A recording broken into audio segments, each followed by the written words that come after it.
দেশ বিদেশের খেলাধুলার সবশেষ খবর নিয়ে এটি নিউজের নিয়মিত আয়োজন ইভালে স্পোর্টস ইনসাইটে সবাইকে স্বাগতম। সঙ্গে আছে মিসাবে মুনিয়া। শুরুতে জানিয়ে দিচ্ছে আজকের শিরোনামগুলো।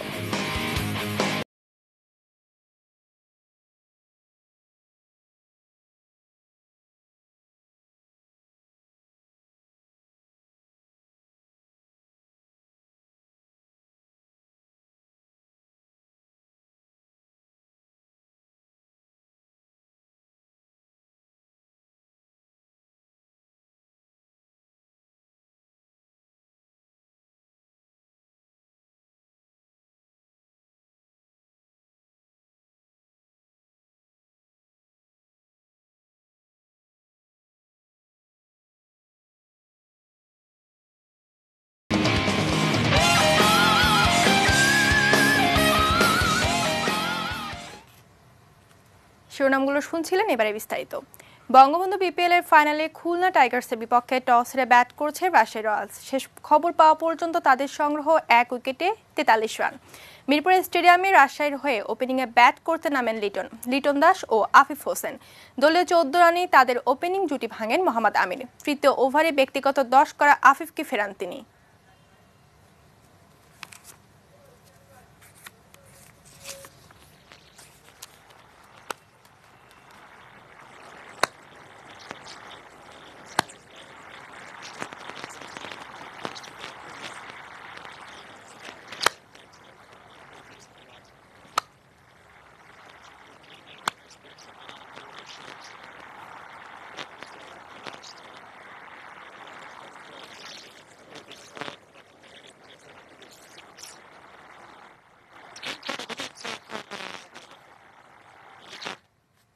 মিরপুরে শুরু হয়েছে বঙ্গবন্ধু বিপিএল এর ফাইনাল। শিরোপা জয়ের লক্ষ্যে টস জিতে রাজশাহী রয়্যালসকে ব্যাটিংয়ে পাঠিয়েছেন খুলনা টাইগার্স অধিনায়ক মুশফিকুর রহিম। এই মুহূর্তে মিরপুর স্টেডিয়ামে আছেন আমাদের সহকর্মী শুভ দেবনাথ। আমরা সরাসরি চলে যাচ্ছি তার কাছে। শুভ, কি অবস্থা দেখছেন এবং আজকের ফাইনাল খেলা নিয়ে দর্শকরা কি বলছেন? দর্শকের কথা আগে বলতে হয়, খেলা এরই মধ্যে প্রায় 30 মিনিটের উপরে শুরু হয়েছে। এখন দর্শক কিন্তু অনেক দর্শক অপেক্ষমান, তারা অপেক্ষা করছে কখন গেটে ভিতরে ঢুকতে পারবে এবং খেলা দেখতে পারবেন, কারণ একটা হাই ভোল্টেজ ম্যাচ যেখানে আসলে টস এবার দুটি দল খেলছে। খুলনাও আসলে শুরু থেকে ভালো করেছে, রাজশাহীও তারা শেষ মুহূর্তে কোয়ালিফায়ার যেভাবে আনলেট আছেন অসাধারণ ব্যাটিং করেছে এবং দ্বিতীয় ফাইনালে এসেছে। সবকিছু মিলে কিন্তু একটা হাই ভোল্টেজ ম্যাচের কথা বলতে হয়, কারণ তারপরে যদি টস এই ম্যাচে খুবই গুরুত্বপূর্ণ ছিল, কারণ ডু ফ্যাক্টরের একটি বিষয় রয়েছে। যে দল টস জিতবে তারা শুধু ফিল্ডিং নেওয়ার চেষ্টা করবে এবং এর আগের ম্যাচগুলো আমরা তেমনটি দেখেছি। সেখানে দেখেছি কিন্তু আজ খুলনা টস জিতেছে এবং রাজশাহীকে তারা ব্যাটিং রাজশাহী চাইবে স্কোরটা বড় করা সম্ভব, কারণ ফাইনালের চাপ সবসময় বেশি থাকে। যদি 160 থেকে 70 উপরে রান হয় গতকাল যেটা আন্ডে রাসেল বলছিল, তাহলে কিন্তু প্রতিপক্ষের অবশ্যই চাপ তৈরি করা যাবে। অপরদিকে দ্রুত সম্ভব তাদের অল আউট করে দেয়, কারণ ফাইনালের এর আগেও আপনি যেমনটি বলছিলাম যে ফাইনালের চাপটা সবসময় একটু বেশি বহন করে, কারণ 150 অথবা 160 উপরে রান করলে প্রতিপক্ষের জন্য চাপ হয়ে যায়। এবং আরেকটি বিষয় তথ্য জানিয়ে রাখতে চাই মুনিয়া, যেটি হচ্ছে যে আজকে যে দল জিতবে তারা কিন্তু প্রথমবারের মতো শিরোপা অর্জন করতে হবে। এর আগে 2016 সালে রাজশাহী ফাইনালে উঠলেও সেবার তারা শিরোপা জয়লাভ করতে পারেন, তারা ফাইনালে পরাজিত হয়েছিল। অপরদিকে খুলনা প্রথমবারের মতো ফাইনাল খেলছে, তাদের জন্য কিন্তু একটু বলতে হবে যে শিরোপা অবশ্যই প্রয়োজন এবং খুলনাবাসী উন্মুখ হয়েছে যে কখন তারা ফাইনাল খেলা শেষ এবং শিরোপা শেষ পর্যন্ত পাবে কিনা। এদিকে প্রাইজ মানের কথা বলতে হয়, যে ট্রফিটি দেওয়া হবে সেটা কিন্তু ইংল্যান্ড থেকে আনা হচ্ছে এবং ট্রফির মূল্য নির্ধারণ করা হচ্ছে 20 লক্ষ টাকা। কিন্তু প্রাইজ মানি এবারে আসলে কোনো প্রাইজ মানি রাখা হচ্ছে আগে শুরু থেকে বিসিবি জানিয়েছে। এখনো তারা বলেছে যে যত বড় উৎসব ছাড়া কিন্তু প্রাইজ মানি কোনো থাকবে না। যে দর্শক অংশ আপনি দেখতে পাচ্ছেন যে এখনো দর্শক কিন্তু অপেক্ষা করছে, কেউ টিকিটের জন্য অপেক্ষা করছে, কেউ চাচ্ছে যে খেলাটি তারা মাঠে বসে দেখছেন, কেউ চাচ্ছে যে যদি টিকিটের দাম বেশি হয় তাহলে কিনতে যাচ্ছে। সবকিছু মিলিয়ে কিন্তু মিরপুর স্টেডিয়ামে একটি জাঁকজমকপূর্ণ অবস্থা বিরাজ করবে। শেষ পর্যন্ত দেখা যায় ফাইনালে উৎসব কতটা ছড়া এবং ফলাফল কি হয়। মুনিয়া, ধন্যবাদ শুভ আপনাকে। দর্শক, আমরা সহকর্মী শুভ দেবনাথের সঙ্গে সংযুক্ত হয়েছিলাম এবং তার সঙ্গে বিপিএল নিয়ে কথা বলছিলাম। চলে যাচ্ছি পরের খবরে। আইসিসি অনূর্ধ্ব-19 বিশ্বকাপে বাংলাদেশ তাদের মিশন শুরু করবে শনিবার থেকে। নিজেদের প্রথম ম্যাচে বাংলাদেশের প্রতিপক্ষ জিম্বাবুয়ে। দক্ষিণ আফ্রিকার পচেস্ট্রুমে ম্যাচ শুরু হবে বাংলাদেশ সময় বেলা 2টায়। কন্ডিশনের সঙ্গে মানিয়ে নিতে 2 সপ্তাহ আগে দক্ষিণ আফ্রিকায় গেছে বাংলাদেশ দল। প্রস্তুতি ম্যাচে অস্ট্রেলিয়া অনূর্ধ্ব-19 দলের সঙ্গে প্রথম ম্যাচ টাই হলেও দ্বিতীয়টিতে নিউজিল্যান্ডের কাছে 4 উইকেটে হারে তৌহিদ হৃদয়, শরীফুল ইসলামরা। এবারে যুব বিশ্বকাপে বাংলাদেশ দল নিয়ে বিসিবির স্বপ্নটা অনেক বড়, কারণ 2018 বিশ্বকাপের পর থেকে এখন পর্যন্ত 35টি ওয়ানডে খেলে 18টিতে জিতেছে বাংলাদেশের যুবারা, হেরেছে 9টিতে, টাই হয়েছে 2টি আর পরিত্যক্ত বাকি 6 ম্যাচ। বেশিরভাগ জয়ই এসেছে বিদেশের মাটিতে। তাই আত্মবিশ্বাসী বাংলাদেশের যুবারা জয় শুরু করতে চাইবে বিশ্বকাপ মিশন। 13তম আসরে বাংলাদেশ রয়েছে সি গ্রুপে। 21 জানুয়ারি স্কটল্যান্ড ও 24 জানুয়ারি পাকিস্তানের মুখোমুখি হবে আকবর আলীর দল।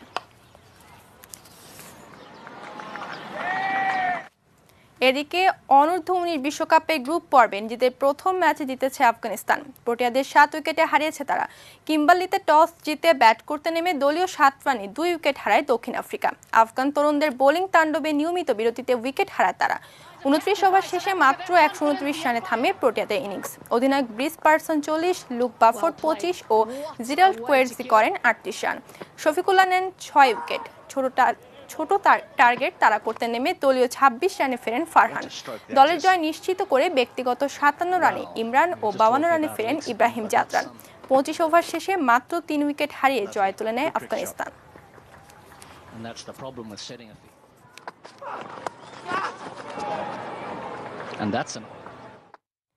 আক্রমণাত্মক উদযাপনের জন্য শাস্তি স্বরূপ 1 ম্যাচ নিষিদ্ধ হয়েছেন Protea pacer Kagiso Rabada.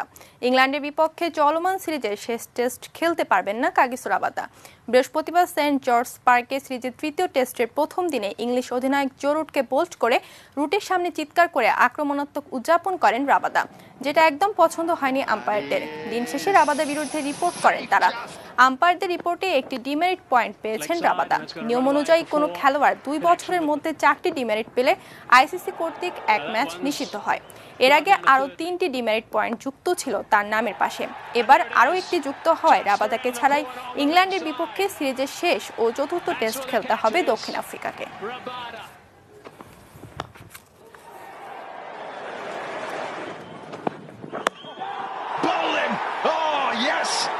It's Jacinto Ostal. 6 মাস দেশের হয়ে আন্তর্জাতিক কোনো ম্যাচ খেলেননি মহেন্দ্র সিং ধোনি, যে কারণে বিশ্বকাপ জয়ী অধিনায়ককে কেন্দ্রীয় চুক্তিতে রাখেননি বিসিবিআই। গত বছরের ফেব্রুয়ারিতে শেষ টি-20 এবং জুলাই বিশ্বকাপ সেমিফাইনালের পর আর কোনো ওয়ানডে খেলেননি ধোনি। এমনকি নিজের অবসরে ইঙ্গিতও দেননি বিসিসিআইকে। বোর্ডের সাথে দূরত্ব এবং 6 মাস দেশের হয়ে না খেলা কেন্দ্রীয় চুক্তি থেকে ধোনির বাদ পড়ার অন্যতম কারণ। বোর্ডের কোনো চুক্তিতে না থাকা গত 15 বছরে ধোনির ক্যারিয়ারের প্রথম ঘটনা। অন্যদিকে রঞ্জি ট্রফির জন্য এরই মধ্যে ঝাড়খণ্ডের হয়ে অনুশীলন করেছেন ধোনি, তাই আপাতত অবসর নিয়ে চিন্তা করছেন না তিনি।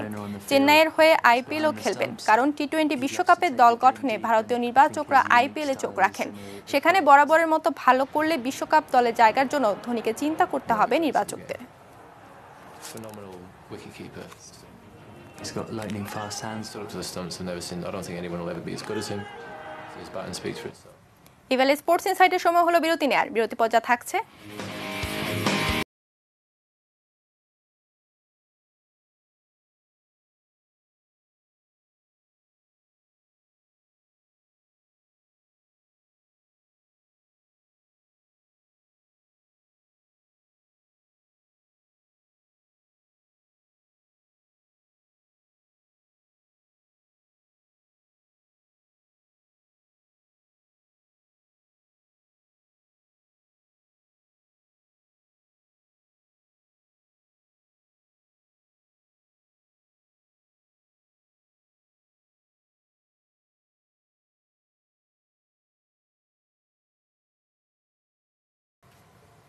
বিরতির পর ফিরে এলাম ইভাল স্পোর্টস ইনসাইটে। ধন্যবাদ আমাদের সঙ্গে থাকার জন্য।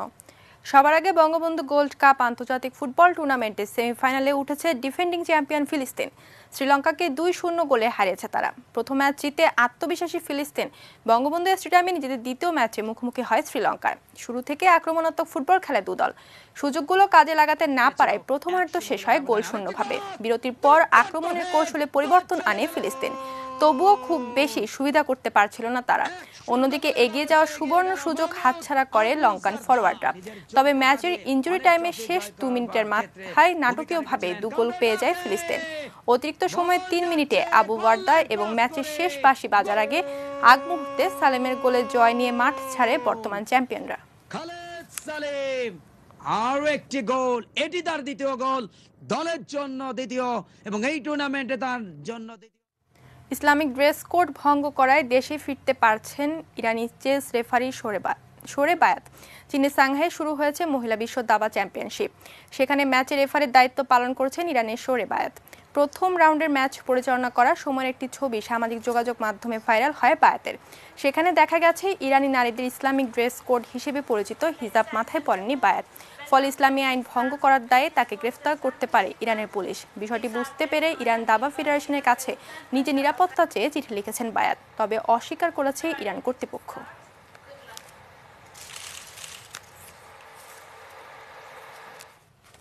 প্যারিস সেন্ট জার্মেনির সঙ্গে ফুটবল ক্যারিয়ার আর লম্বা করতে চলেছেন নেইমার। তবে ক্যারিয়ার লম্বা করার পেছনে শর্ত রেখেছেন ব্রাজিলিয়ান ফরওয়ার্ড। ফরাসি চ্যাম্পিয়নদের সঙ্গে নতুন চুক্তি করতে সম্মত হয়েছেন নেইমার। তবে এই সিদ্ধান্ত তিনি নেবেন চ্যাম্পিয়ন্স লিগে ক্লাবের অগ্রগতি দেখার পর। পিএসজির সঙ্গে নেইমারের এখন সুসম্পর্ক তৈরি হয়ে গেছে। মাঠের পারফরমেন্সও আগের থেকে অনেক ভালো তার। চোট ও নিষেধাজ্ঞা কাটিয়ে ফিরে দুর্দান্ত খেলছেন নেইমার। শেষ 8 ম্যাচে সবগুলোতে গোল করে ক্লাব রেকর্ড ছুঁয়েছেন তিনি। সব ধরনের প্রতিযোগিতায় 15 ম্যাচ খেলে 13 গোল তার। ফর্মে ফেরা নেইমারকে ছাড়তে রাজি নয় পিএসজিও। বর্তমান চুক্তি শেষ হতে আরও 2.5 বছর বাকি। তবে চ্যাম্পিয়ন্স লিগে পিএসজি চোখে পড়ার মতো অগ্রগতি পারে নেইমারকে নতুন চুক্তি করাতে।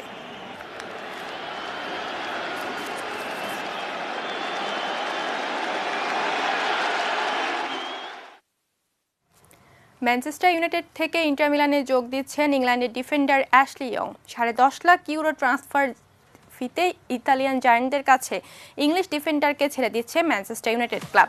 ইতালিতে স্বাস্থ্য পরীক্ষা করাতে শুক্রবার ইতালিতে গেছেন ইয়ং। ওখানেই হবে চুক্তির আনুষ্ঠানিকতা।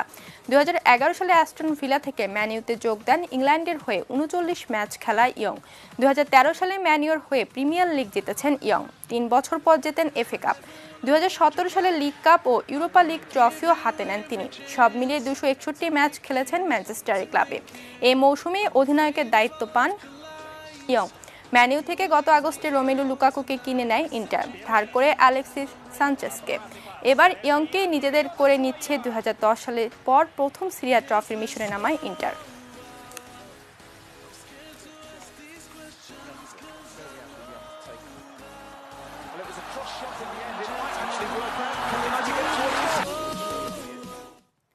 কুমিল্লায় শুরু হয়েছে 49তম শীতকালীন জাতীয় ক্রীড়া প্রতিযোগিতা। আজ সকালে নগরীর শহীদ ধীরেন্দ্রনাথ দত্ত স্টেডিয়ামে এই প্রতিযোগিতা উদ্বোধন করেন শিক্ষামন্ত্রী ডাক্তার দীপু মনি। এই সময় শিক্ষা উপমন্ত্রী মহিবুল হাসান চৌধুরী, কুমিল্লা শিক্ষা বোর্ডের চেয়ারম্যান প্রফেসর মোহাম্মদ আব্দুস সালাম সহ অন্যান্য কর্মকর্তারা উপস্থিত ছিলেন। জাতীয় স্কুল, মাদ্রাসা ও কারিগরি শিক্ষা ক্রীড়া সমিতির আয়োজনে 6 দিনব্যাপী এই প্রতিযোগিতা আগামী 22 জানুয়ারি পর্যন্ত চলবে। কুমিল্লা শিক্ষা বোর্ডের ব্যবস্থাপনায় এবার দেশের 4টি অঞ্চলে 808 জন প্রতিযোগী অংশ নিচ্ছে। Athletics, hockey, cricket, basketball, volleyball, badminton ও টেবিল টেনিস ছাড়াও অন্যান্য ইভেন্ট রয়েছে এই প্রতিযোগিতায়।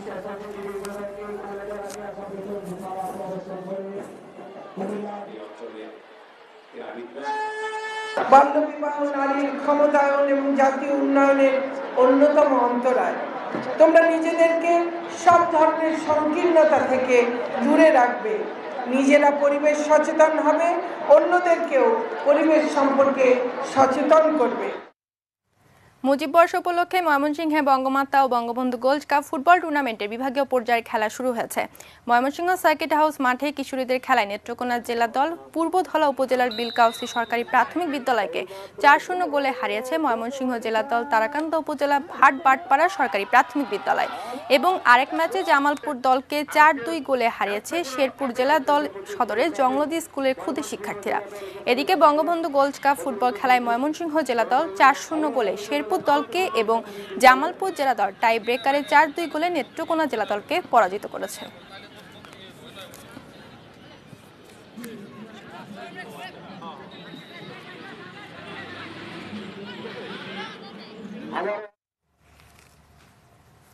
দর্শক, ফ্রান্সে আল্পস পর্বতমালায় অনুষ্ঠিত ডগ স্লেড চ্যালেঞ্জ চ্যাম্পিয়নশিপের কিছু দৃশ্য দেখে শেষ করব আজকের স্পোর্টস ইনসাইট।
এবারে এক নজরে দেখে নেব আজকে ইভালে স্পোর্টস ইনসাইট।